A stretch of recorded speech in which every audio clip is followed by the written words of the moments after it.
Hello, this is Professor Hester, and I'm going to continue our journey through CCNA Networking, Introduction to Networks, by discussing some things from Module 3, Models and Protocols. We're going to be looking at data encapsulation and de-encapsulation. In this video, we'll begin by looking at some networking standards and the organizations that maintain them. We'll look at the encapsulation and de-encapsulation process as data moves through a network. And then we'll review some information about Layer 2 and Layer 3 protocol data units and how that works with encapsulation and de-encapsulation. First, let's look at networking standards and how these are maintained. One of the standards bodies that works with networking standards is called IEEE.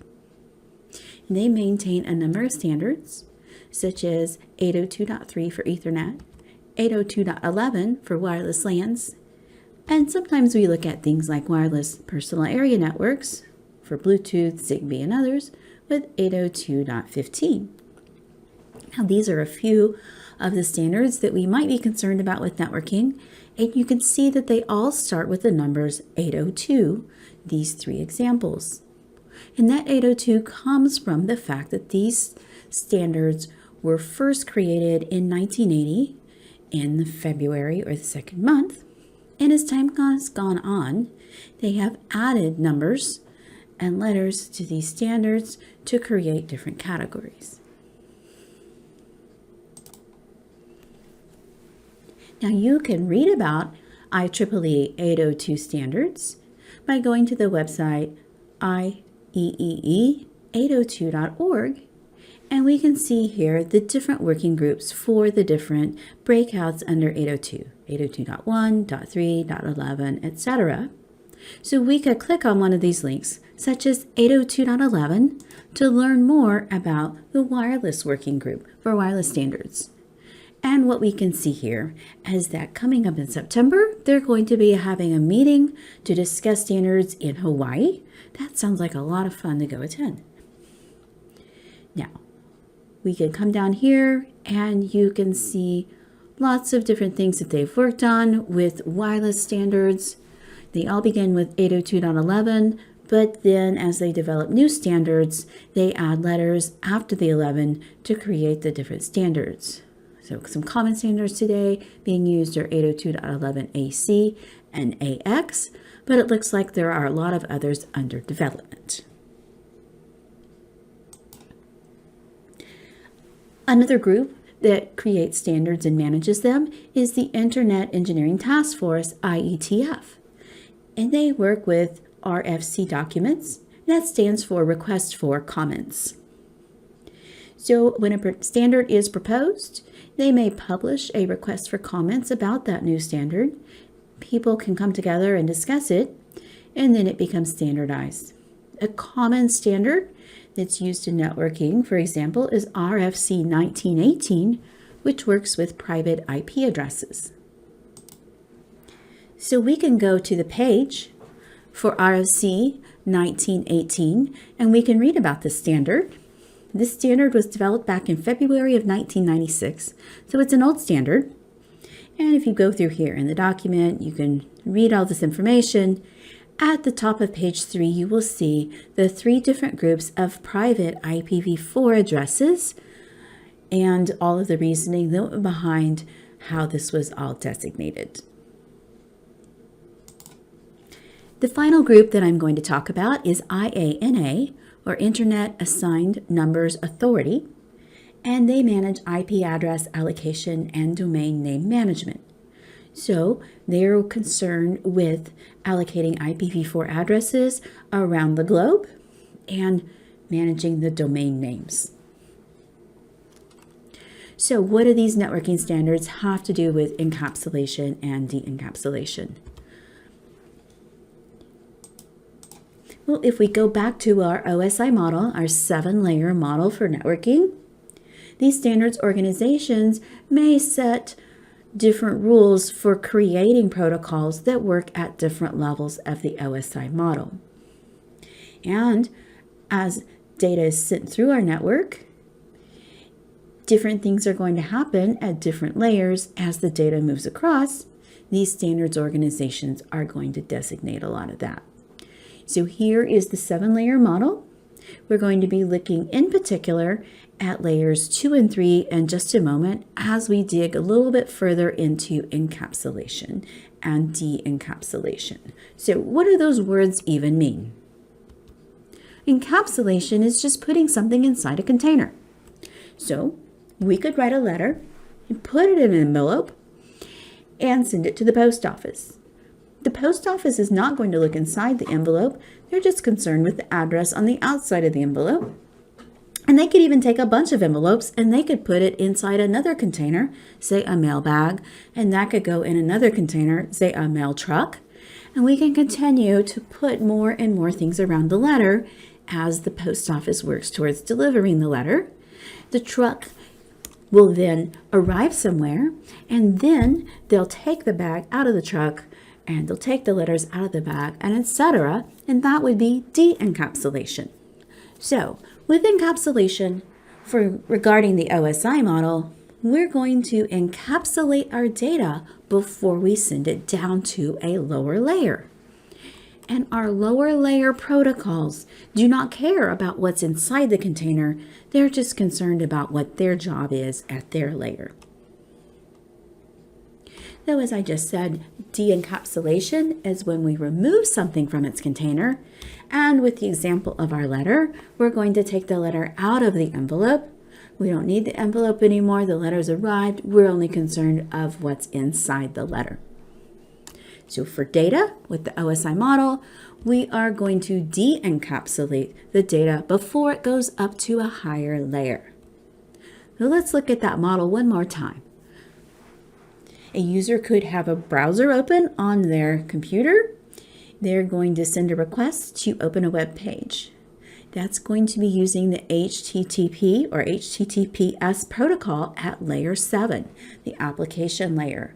The application layer will take that data, send it down to the presentation layer, and as it moves down, more and more things are going to happen to that data. It's going to get encapsulated by adding additional headers around it, like the envelope around a letter.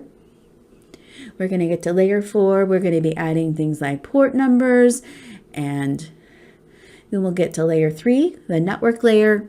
We'll be adding IP addresses, and with the data link layer, we'll be adding physical or MAC addresses. Finally, we get down to the physical layer, and we just send the bits either across the wire, or we'll send them through a fiber optic cable or a wireless media.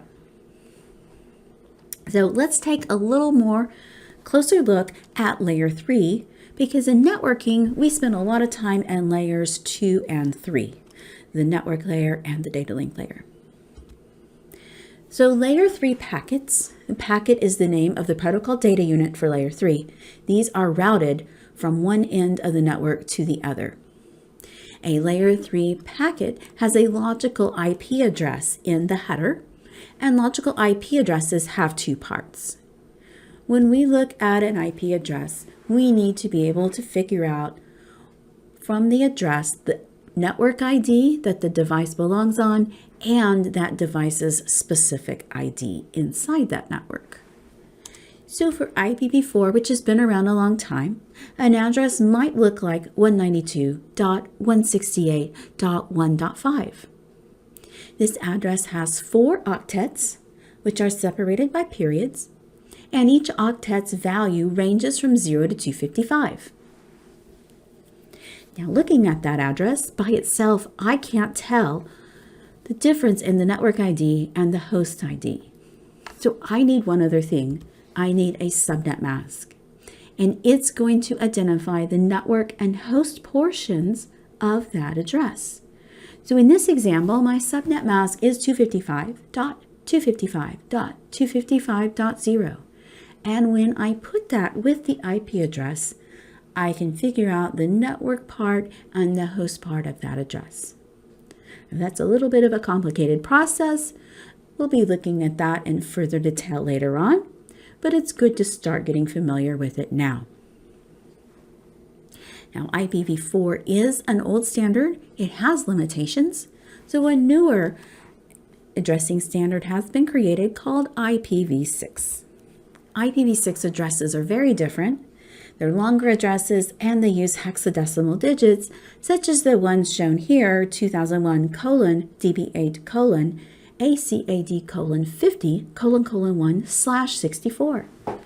And instead of having a subnet mask, we have a prefix length, the /64.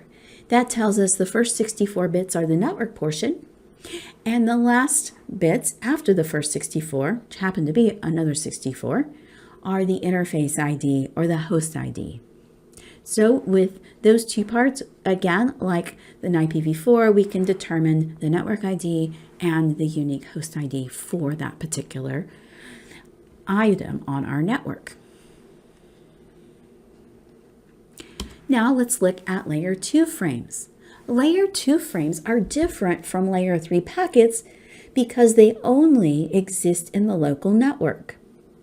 Their addresses are physical addresses or MAC addresses, and these are 48-bit addresses that use hexadecimal characters, such as the one I've shown you here in two different formats, AABB CC01 2345. These frames get created and they are only forwarded on the same network.